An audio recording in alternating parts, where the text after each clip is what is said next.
Hello বন্ধুরা, good morning সবাইকে। গিনিশালা রান্নাঘর ব্লগসে তোমাদের সবাইকে অনেক অনেক ভালোবাসা ওয়েলকাম জানিয়ে আজকের ব্লগটা শুরু করলাম। এখন বাজে সকাল 5টা।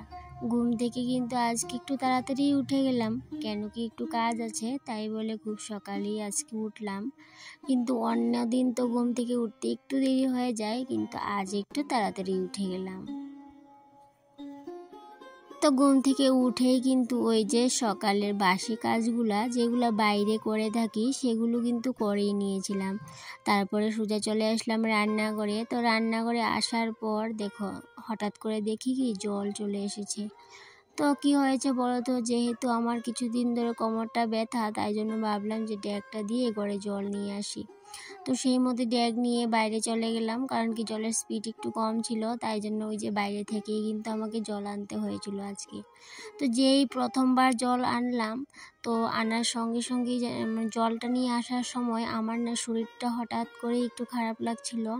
তো হঠাৎ করে বলতে এই যে আমাদের বস্তা দিয়ে সিঁড়ি পাতানো, সেই সিঁড়িগুলো না আমি উঠতেই পারছিলাম না জলের এই ড্যাগটা নিয়ে। অনেকটাই কষ্ট হচ্ছিল, তাই জন্য কিন্তু উঠতেই পারছিলাম না। আর হঠাৎ করে না ওই মাসিমণি দেখে ফেলছিল যে আমার না শরীরটা একদমই অসুস্থ লাগছে, জলটা নিয়ে আর ঘরে যেতেই পারছিলাম না। তাই জন্য মাসিমণি বলল যে জলটা আমি নিয়ে দিয়ে আসি 2 বালতি করে। তো আমি বললাম না না ঠিক আছে, আমি আস্তে আস্তে করে নিয়ে নেব। তো মাসিমণি আর শুনলো না কথা, মাসিমণি কিন্তু গড়ে 2 বালতি জল আমাকে উঠিয়ে দিয়ে গেল। তো এবার যখন একটু পর আমার শরীরটা একটু ভালো লাগছিল, তখন ভাবলাম যে কিছু বাসন আছে ঘরে, সেগুলো তো আর ধোয়া হয়নি, সেগুলো ধুয়ে নিই। তো মাসিমণি কিন্তু আবার বলছে যে বাসনগুলো নিয়ে কেন যাচ্ছ এখন, এখন শরীরটা যেহেতু একটু খারাপ করেছে, একটু শুয়ে থাকো, রেস্ট করো। তো আমি বললাম যে ছেলেকে তো টিফিন দিতে হবে, কারণ ও তো যেহেতু আজকে শনিবার, ও তো স্কুলেও যায়নি, স্কুল নেই, তো সেই জন্য ওকে তো টিফিন দিতে হবে। তাই জন্য ভাবলাম যে আস্তে আস্তে করে গিয়ে বাসনগুলো ধুয়ে নিয়ে আসি। তো সেই মতো গিয়ে বাসনগুলো ধুয়েও নিয়ে আসলাম। এসে ভাবলাম কি, এই যে রান্নাঘরের বাসি কাজগুলো তো আর করা হয়নি, বাইরের কাজগুলো তো করে নিয়েছি, কিন্তু ঘরের কাজগুলো আর করা হয়নি। তো শরীর খারাপ নিয়েই কিন্তু আস্তে আস্তে করে আমি সব কটা কাজ করে নিচ্ছি। আর যেহেতু আমি রাতের বেলা কিছু কাজ করে রেখে দিই রান্নাঘরে, তাই জন্য কিন্তু রান্নাঘরে সকালে আর অত কাজ থাকে না। কিন্তু অত কাজ না থাকলেও কিন্তু এই বাসিগুলো তো ছাড়াতে হয়। এই যে বাসি চুলাটা মুছতে হয়, তারপরে ইন্ডাকশনটা মুছতে হয়, ঘর দোর ঝাড় দিতে হয়, ঘরটা মুছতে হয়, সেগুলো কিন্তু ঠিকই করতে হয়। তো এমনিতে তো রান্নাঘরে একদমই ক্লিন থাকে, যেহেতু আমি প্রত্যেক দিনই কিন্তু রান্নাঘরটাকে একদম ক্লিনভাবে রাখার চেষ্টা করি। আর যতই আমরা পরিষ্কার পরিচ্ছন্ন রাখি না কেন, রান্নাঘরেই বলো আর এমনিতে বেডরুমই বলো, কিন্তু প্রত্যেক দিনই কিন্তু নিয়ম করে যদি আমরা পরিষ্কার পরিচ্ছন্ন না করতে পারি, তাইলে কিন্তু অনেকটাই ঘর দোর নোংরা থাকে। তাই জন্য প্রত্যেক দিনই কিন্তু একটু একটু করে পরিষ্কার করি, যাতে করে ঘর দোর বেশি নোংরা না হয়। সেই জন্য প্রত্যেক দিন একটু একটু করে করে নিই, তাতে করে আমাকে কিন্তু আর একদিনে যদি ডিপ ক্লিনিং করতেও যাই অতটা পরিশ্রম হয় না। কারণ কি প্রত্যেক দিন তো একটু একটু করে করে নিই, এদিকে যদি আজকে পরিষ্কার করে নিলাম তো অন্য দিন করে নিই অন্যদিকে। তো এইভাবেই করেই আমি আমার ঘর দোর সমস্তটাই সবসময় কিন্তু ক্লিন করে রাখি। আর যেহেতু আমার ক্লিন করতে, ডেকোরেশন করতে অনেকটাই ভালো লাগে, সেই জন্য কিন্তু যতই ডেকোরেশন করতে ভালো লাগুক না, কিন্তু সবার প্রথমে কিন্তু ঘর দোরকে আগে ক্লিন করতে হবে, তারপর ডেকোরেশন। তো যাই হোক, তোমরা তো জানো যে আমি আমার কিচেনকে একটু ডেকোরেশন করতে, একটু সাজাতে গুছাতে সবসময় ভালোবাসি। তাই জন্য কিন্তু প্রত্যেক দিন একটু করে ক্লিনিংই বলো আর ডেকোরেশনই বলো, প্রত্যেক দিন কিন্তু মিলিয়ে আমি কাজগুলো করে থাকি। সেই সাথে কিন্তু তোমাদের সাথে ছোট্ট ছোট্ট টিপসগুলো শেয়ার করে থাকি, যেগুলো আমি নিজে ট্রাই করি, যেগুলো আমি নিজে করে রেজাল্ট পেয়েছি, সেগুলোই তোমাদের সাথে শেয়ার করি। এমন না যে আমি কারো থেকে শিখে তোমাদের সাথে টিপসগুলো শেয়ার করলাম, সেরকম কিন্তু কোনো কিছু না। আমি নিজে যেগুলো ট্রাই করব, যেগুলো দেখবো আমার কাছে ভালো লেগেছে, উপকার হয়, কাজে লাগে, সেই টিপসগুলোই তোমাদের সাথে শেয়ার করে থাকি। অবশ্য তোমাদের সাথে সবগুলা টিপস এখনও কিন্তু আমার শেয়ার করা হয়ে ওঠেনি, আরও অনেকগুলো টিপস আছে যেগুলো আমি তোমাদের সাথে শেয়ার করব, খুব শীঘ্রই কিন্তু শেয়ার করে নেব। আর দেখো, শরীর খারাপ নিয়েও কিন্তু তোমাদের সাথে গল্প করতে করতে কাজগুলো ঠিকই করে নিয়েছি। আমরা গৃহিণীরা অসুস্থ হলেও কিন্তু ঘরের কাজকর্ম ঠিক আমাদের করতে হয়। কেন কি কেউ কিন্তু আমাদেরকে চাপ দেয় না যে এই কাজগুলো করতে হবে, ওই কাজগুলো করতে হবে, এমনটা না, নিজের তাগিদেই কিন্তু করে নিই। এই যে যেমন সকালে আমার শরীরটা একদমই খারাপ করেছিল, কিন্তু হাজব্যান্ড যেহেতু বাড়িতে নেই, ওই যে ভাবলাম কথাটা কি যে ছেলেকে কে টিফিন দিবে, ঘরে তো কেউ নেই, তাই জন্য নিজের তাগিদেই কিন্তু অসুস্থতাকে অ্যাভয়েড করে আমি আমার কাজগুলো করে যাচ্ছি। যে জায়গাতে আমি একটু খুব তাড়াতাড়ি করে কাজগুলো করতাম, সেই জায়গাতে একটু আস্তে আস্তে করে নিয়েছি, তবু কিন্তু আমি করে নিয়েছি। আবার দেখো হঠাৎ করে নিজের উপরে আমার নিজে অনেকটাই হাসি পাচ্ছিল। কেন বলো তো, ওই যে এত শরীর খারাপ নিয়েও কিন্তু ওই যে আমার শখের গ্লাসটাতে যে সকালবেলা জল খাই, সেটা কিন্তু ভুলে যাইনি, কিন্তু আমি ঠিক আমার এই গ্লাসটাতেই জল খেলাম। তারপরে এই যে ছেলের জন্য দুধটাও গরম করে নিলাম, কারণ কি ছেলেকে টিফিনটাও দিয়ে দেবো, দেরি হয়ে গেছে, তো অনেকটাই দেরি হয়ে গেছে, প্রায় সকাল 9টা বেজে গেছে। তো তাই জন্য ছেলেকেও কিন্তু টিফিনটা দিয়ে দিলাম, যদি টিফিনটা না দিই কে দেবে, ঘরে তো কেউ নেই। তাই জন্য এই যে শরীর খারাপ নিয়েই বললাম না, একটু একটু করে হালকা হাতে কাজগুলো করে নিলাম। তাও কিন্তু আজকে ডিপ ক্লিনিংয়ের ব্যাপারটা করিনি, যেহেতু শরীরটা খারাপ, তাই জন্য আর ডিপ ক্লিনিংটা করিনি। এদিকে ছেলেকে দুধ দিলাম, তার সাথে দিলাম একটা রুটি। গতকালকে রাতে তো অনেকগুলো রুটি করেছিলাম, তো একটা রুটি দিয়ে দিলাম। ছেলে বলছিল যে আজকে হরলিক্স খাবে না, বিস্কিটও খাবে না, তাই জন্য ও চা দিয়ে রুটি খাবে। তো আমি বললাম যে আমি চা খাবো না, কারণ কি এখন যদি বলি যে আমি চা খাবো, তাহলে কিন্তু বসে থাকবে চা দিয়ে রুটি খাওয়ার জন্য। তো ওকে আগে দুধ রুটি দিয়ে দিলাম, ও যখন খেয়ে অন্য রুমে চলে গেল, তখন কিন্তু নিজের জন্য একটু চা করে নিলাম।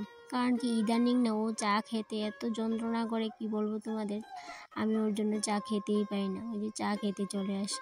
এদিকটাই দেখো নিজের জন্য চা নিয়ে নিলাম, তার সাথে অল্প মুড়ি, দুটো বিস্কুটের টুকরো, আর সাথে একটা রুটি। তো বেশ, চা খেয়ে এই যে চার বাসনগুলো ধুয়ে নিয়ে চলে আসলাম। যেহেতু আজকে শরীরটা খারাপ, তেমন কোনো কাজ আমি আজকে করতেই পারবো না। সকাল থেকে ভাবছিলাম আজকে তো আর কোনো কাজই হবে না আমার, কারণ কি শরীরটা না একদম করে একদম প্রেশারটা মনে হয় কি লো হয়ে গেছে। তো যাই হোক, একটু এখন কিন্তু শরীরটা এখন একটু ভালোই লাগছিল, তাই ভাবলাম না এই সাইডটা একটু পরিষ্কার করে নিই, যেহেতু শরীরটা একটু ভালো লাগছে।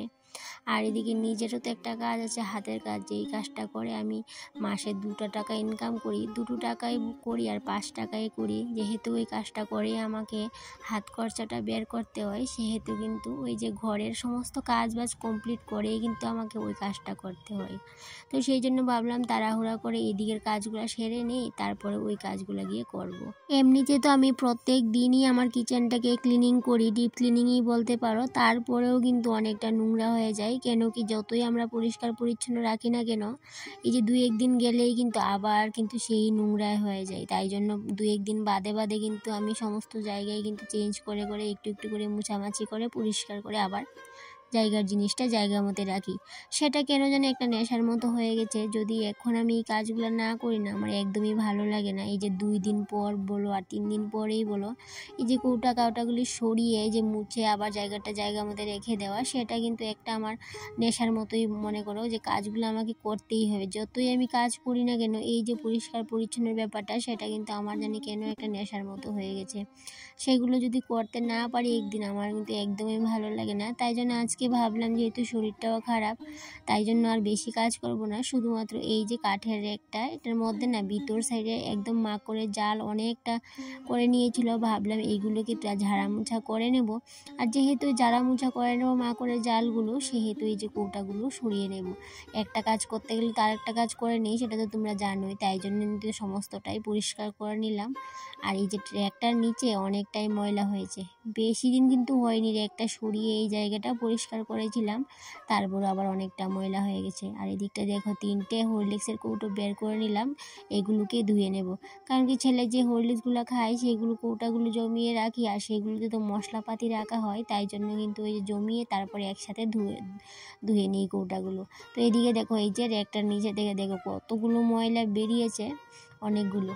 এমনিতে তো সবসময় ঘর দুয়ার ঝাড়া পরিষ্কার 1 দিন 2 দিন বাদে সমস্তটাই করি, তারপরে দেখো কতটা নোংরা বেরিয়েছে।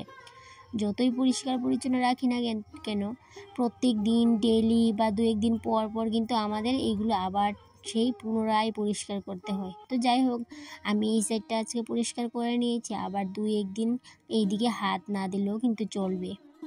আর জানো তো বন্ধুরা, আজকে না রান্না বান্নার বেজালটা এত বেশি নেই। কেন কি গতকাল রাতে আমি না সমস্তটাই রান্না করে নিয়েছিলাম, কারণ কি আজকে শনিবার যেহেতু ভেবেছিলাম ছেলেকে নিয়ে একটু ডাক্তার দেখাতে যাব, কারণ ছেলেকে দাঁতের ডাক্তার দেখাতে গিয়েছিলাম গত শনিবারে, কিন্তু ওই যে আজকে আবার ডেট দিয়েছিল যাওয়ার জন্য। তো ভেবেছিলাম যে যেহেতু শনিবার আর আমার টিউশনও থাকে সকালবেলা, তাই জন্য ভাবলাম রাতে যদি রান্নাটা করে নিই তাহলে সকালবেলা কিন্তু আর বেশি কাজ থাকবে না, টিউশনটা সেরে স্নান করে পুজো দিয়ে চলে যাব। তো আজকে আর যাওয়া হলো না। কেন বলো তো, ওই যেহেতু আমার শরীরটা খারাপ করেছে আমি কিন্তু আর সাহস করে আর যেতে পারিনি। ভাবলাম যে যদি যাই ছেলেকে নিয়ে, আর যদি মাথাটা ঘুরে আমি বাজারে পড়ে যাই কি অবস্থা হবে আমার, যেহেতু আমাদের এদিকে আজকে সাপ্তাহিক বাজার, তাই জন্য আর সাহস করতে পারলাম না, আর বাজারেও যাওয়া হলো না, ছেলেকে ডক্টরও দেখানো হলো না। তো যাই হোক, এদিকে দেখো রান্না বান্নার বেজাল নেই, শুধু ভাত করলেই চলবে, তাই জন্য সমস্ত কাজবাজ করে গুছিয়ে রান্নাঘরটাকে এবার ইন্ডাকশনে আমি আমার ভাতের হাঁড়িটাও মানে সসপ্যানটাও বসিয়ে দিয়ে গেলাম, যাতে আমি স্নানটা করে এসে চট করে ভাতটা করে নিতে পারি। একদম সব রেডি করে রেখে দিয়েছি। আর তারপরে দেখো এই যে 3টা হরলিক্সের কৌটো নিয়েছিলাম ধোয়ার জন্য, এই সিলগুলো উঠিয়ে নেব, উঠিয়ে ভালো করে ধুয়ে নেব।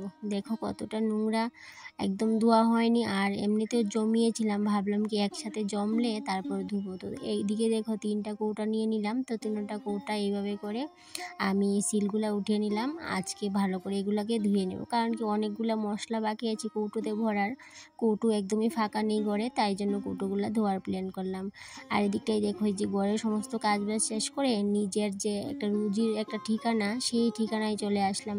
কেন কি এই যে হাত খরচার জন্য যেই টাকাটা আমি রুজি করি সেটা কিন্তু এখান থেকেই, তারপর আবার টিউশনও করি।